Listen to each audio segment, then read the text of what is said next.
libros, música, cine y más, porque la cultura también marca agenda. En Énfasis Sutil. Hoy todos entramos a un recital con una cámara en el bolsillo, sí, pero hubo una época en la que sacar fotos estaba completamente prohibido y había que ingeniárselas para guardar un recuerdo de esas noches. Gabriel Patrono fue uno de esos adolescentes como tantos otros, como Luisito G. Díaz, como Pablo Sándor, quien está operando en los controles. Durante los años 80 y 90 escondió una cámara entre la ropa para registrar una escena extraordinaria del rock argentino y ahora recupera aquellas historias y fotografías en Prohibido Ingresar con Cámara, un libro sobre rock y fotografía, pero que también habla sobre adolescencia, memoria y una Buenos Aires cultural que cambió para siempre. Sí, la historia de esas fotografías está documentada, además, en una muestra que reunió imágenes tomadas entre 1985 y 1992, incluyendo registros de Spinetta, Charly García, Mercedes Sosa, Papo y Miguel Abuelo. Está del otro lado el propio Gabriel Patrono para hablar de esto y un poco más, pero antes vamos a presentarlo. ¿Cómo estás, Gabriel? Acá Ezequiel del Pino Yamne te saluda. Hola Ezequiel, qué gusto saludarte y bueno, la verdad que re contento y también, o sea, contento y también entusiasmado y también como son todos estos procesos que son largos, viste, con muchas emociones a la vez. O sea, estoy contento y entusiasmado, pero también con ansiedad y también con eh, estos sentimientos de los proyectos largos, viste, donde pasan tantas cosas. Sí. Imagínate que este proyecto... son fotos que tienen más de 30 años, la mayoría, y bueno, pasás por muchas cosas hasta que de golpe, más o menos alrededor de la pandemia, unos Sí. amigos se entusiasmaron con la idea de recuperar todo mi archivo, que es enorme además porque fueron como 10 años, y bueno, ahí empezó un camino que nos trajo hasta acá. Y hablaste esto, ¿no? Del camino, de la ansiedad, de esto del tiempo también. Digo, ¿hay alguna razón en particular por la que decir, bueno, recupero estas fotos ahora? Y por otro lado, cuando vos las empezás a revisar, digo, esta cuestión propia de la tecnología también, ¿se te vienen recuerdos a la cabeza que creías olvidados o lo tenés tan impregnado en tu cabeza como era esa época, esa memoria que había que hacer que casi que no pasa nada desapercibido? Tal cual, mira, lo primero que me pasa es que sí, uno va en busca de la persona que de alguna manera lo formó y siempre eso está en algún lugar de la adolescencia, de la juventud, aquello que te impactó, que te emocionó, los amigos, las rutas que haces en esos años, ir a conciertos, quedarte charlando en la puerta. Bueno, todo eso de alguna manera me formó de tal manera que me trajo hasta acá. O sea, es un espacio formativo. Yo creo que esa fue, un amigo decía que era nuestra escuela, ¿no? O sea, haber vivido la secundaria en el regreso de la democracia y poder asistir a todos esos conciertos luminosos, pero que también... mágicos, pero que también tenían algo de miedo, porque el control policial era muy fuerte y todavía estaba fuerte, si bien eran los primeros años de la democracia, Sí. y todas esas emociones que se mezclan. Bueno, yo creo que uno recurre siempre a ese chico que fue porque algo tiene todavía para decirle en el presente. O sea, es un libro que tiene mucho de nostalgia, pero en realidad es un libro sobre la adolescencia, más que nada, sobre qué es lo que es la adolescencia en la vida. Yo tuve la suerte, imagínate, a esa edad, de ver en vivo a Los Abuelos de la Nada, a Virus, a Sumo, bueno, a Charlie Spinetta, a Papo, a toda esa generación tan increíble, Celeste Carballo, todos además en momentos muy reveladores de sus vidas, porque todos tenían alrededor de 30 años, yo tenía 15 momento, y sumarme a ese contagio, escuchar esos discos, compartirlos, grabar canciones de la radio, encontrarnos con amigos para escucharlas. De alguna manera todo eso me dio un bagaje que después me dijo algo en el futuro, ¿viste? Yo Sí. me dediqué siempre después a la gestión cultural, a la organización de festivales, ciclos, muestras, a armar mi propia banda, que fue La Nave de los Sueños, que todavía perdura. Sí. Y bueno, eso de alguna manera yo lo aprendí ahí. Entonces es un tributo a lo primero que te enamoró.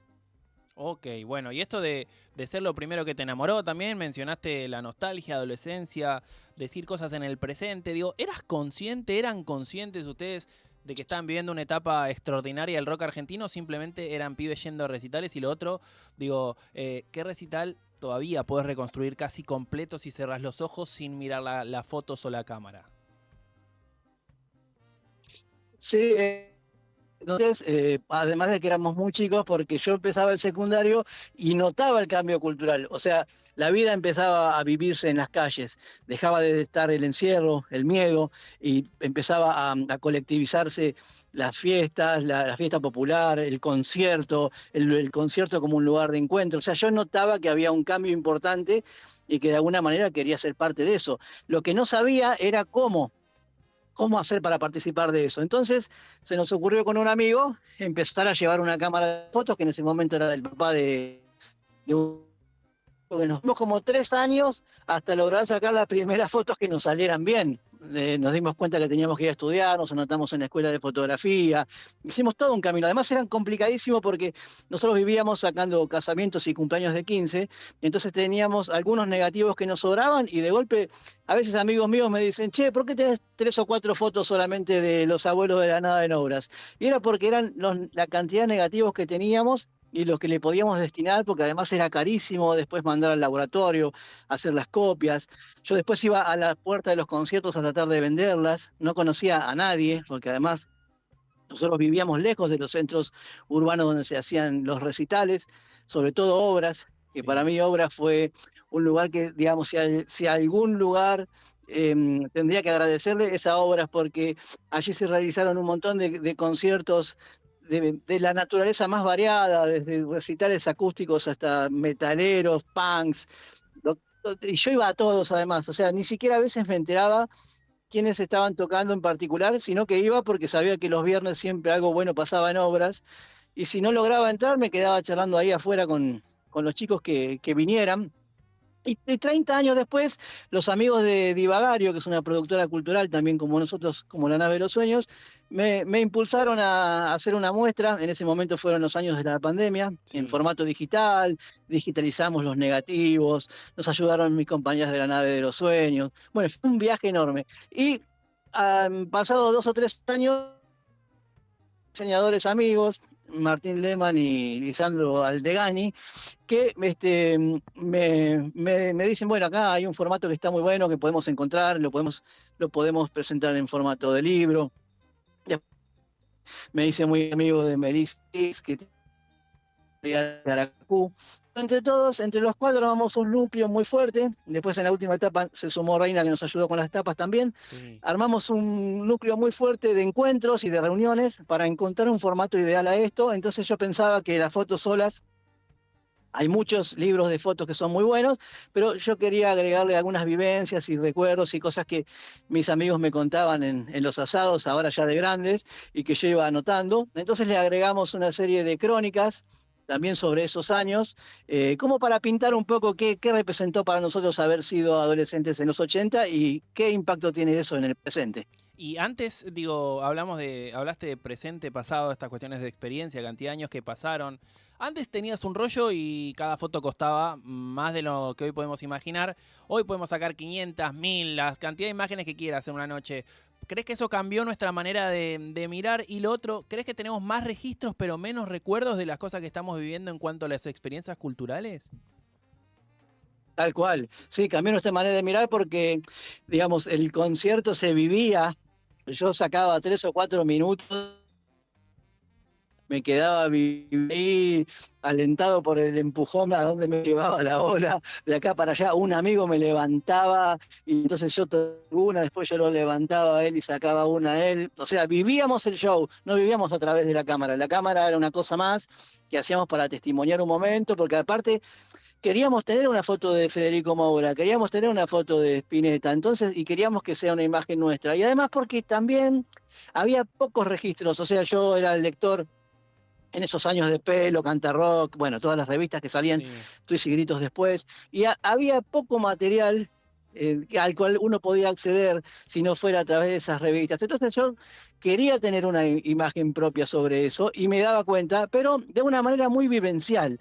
O sea, yo nunca me sentí fotógrafo de los 80, sin embargo, yo era como un visitante de esa escena o una persona que protagonizaba esa escena desde la manera que yo podía, pero no me conectaba ni con productoras, ni con organizadores de conciertos, no sabía cómo era nada de todo eso, me enteré después de grande, de que existían productoras que organizaban shows y todo, era en ese momento como muy idílico, muy romántico, cargado mucho de esa ternura que uno tiene cuando descubre algo. Y creo que sí, respondiendo a tu pregunta, que digamos que la vida todo el tiempo a través de la cámara un poco te quita la emoción. O sea, creo que está bueno dejarla un poco. Bueno, ahora muchos conciertos lo están proponiendo, que la gente saque fotos solamente una o dos canciones y que viva, porque lo importante, además del registro, es la emoción. O sea, cómo vos te relacionás con la gente qué amigos te haces. O sea, no es solamente el recital, las 10 canciones que tocan, sos vos en eso. Entonces, para que seas vos en eso, está bueno a veces dejar un poco la cámara y ver quiénes están alrededor. Y ahora sí, haciéndote la última, Gaby, agradeciéndote por la buena onda y la buena predisposición e invitándoos a todos, después lo vas a hacer vos de manera particular a la muestra, pero me quedan la última en el tintero que tiene que ver justamente con esta decisión en plena era digital de hacer una edición artesanal, numerada y limitada a 100 ejemplares. Digo, ¿por qué convertir también al libro en objeto único para alguien que quiera tenerlo? Digo, ¿hay cosas culturales que no necesitan ser masivas para tener valor? Tal cual, sí, bueno, es para preservar de alguna manera el espíritu con el que las fotos fueron sacadas. De hecho, las fotos no fueron retocadas, no fueron reencuadradas, o sea, están tal cual las sacamos. Y queríamos hacer una edición, de hecho, hasta incluso lo estamos comunicando que es un libro de vivencias y de fotos, pero a veces ni siquiera decimos quiénes son los que están fotografiados, que los descubras cuando los encontrás. El libro tiene distinto que cada una de las personas va a ir encontrando cuando se encuentre con el libro y no decimos cuáles van a ser. Tiene una mano en serigrafía, o sea, tiene un montón de detalles que si lo hubiéramos hecho con una editorial grande no hubiéramos podido y además hubiera perdido ese carácter artesanal que queríamos tener. El año pasado nosotros cumplimos 30 años con la nave y me parecía que era un buen momento como para contar por qué yo después armé esa banda de amigos que tuvieron esos sueños y que los llevaron adelante. Y un poco, bueno, el corazón está ahí. Así que bueno, los invito para el sábado 22 a los que quieran venir a sorprenderse y a encontrarse un poco con qué pasó en esos años y qué impacto tiene hoy en el presente, a una mesa que vamos a encarar en la Casona Cultural de Flores, allí en Artigas y Morón, que es un lugar hermoso además, donde van a estar varios colegas y amigos muy copados, muy interesantes que yo conocí en esos años, pero que me interesaba que tuvieran un presente hablador, entonces por eso los elegí. Y bueno, van a estar Gabriel Di Meglio, que es historiador y estuvo al frente del Museo Histórico Nacional hasta hace poco, una amiga mía que se llama Cecilia Flaxland, que Sí. hace poco y durante 10 años estuvo al frente de la revista El Biombo, una revista de música que se repartía gratuitamente. Lisa Ediciones, que es música, y también está al frente de muchas investigaciones sobre música en la Argentina, música desde aquellos años. Y Roque Di Pietro, que es editor de Vademecum, una editorial dedicada también a los libros de música. Así que entre todos vamos a charlar un poco de qué pasó en esos momentos, qué impacto tiene eso en el presente, cómo vivimos ese momento y bueno, y en los proyectos en los que anduvimos. Y ahora sí, la última, Gaby, me surgió un bonus track de toda esta declaración, porque hablaste de andar en proyectos, de la historia, hablamos del recorrido dentro de lo lindo de este proyecto también. Digo, de todas esas fotos que sobrevivieron durante 40 años, si tenés la posibilidad de cuál te gustaría poder atravesar para volver a estar 5 minutos adentro de ella, volver a vivir ese momento, pero sin la cámara.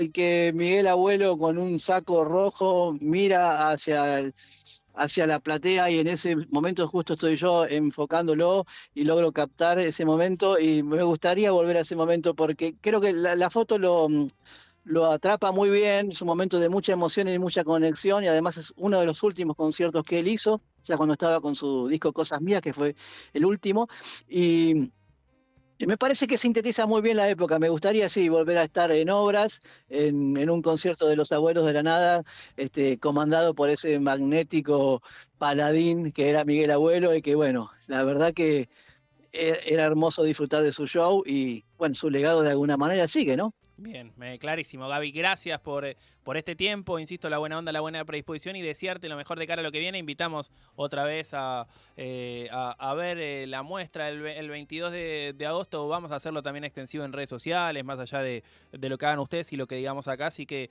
la invitación dentro del aire de mixtaperadio.com.ar para todos quienes se quieran acercar y ver fotos que realmente valen la pena de los 80 y 90, la gran época del rock nacional dentro de Argentina. Gracias amigos, un gran abrazo. Los que quieran interesarse pueden entrar en el Instagram de Ediciones Caracú, que es la editorial de nuestra amiga Melissa, y ahí van a obtener más información sobre el libro. Y bueno, los que lo quieran comprar, bienvenidos. Creo que la preventa está agotada, pero de a poquito vamos a ir haciendo en base a que la gente nos vaya pidiendo y encargando. Muchas gracias y un gran abrazo. A vos, abrazo grande y buena jornada. Así pasó la palabra de Gabriel Patrono, fotógrafo, realizador y gestor cultural, también autor de Prohibido Ingresar con Cámara, ¿sí? Un libro que reúne fotos de los mejores y más representativos artistas del rock nacional de Argentina de los 80 y 90, ¿sí? Una muestra que da que hablar y por sobre todas las cosas propone mucha, pero mucha expectativa.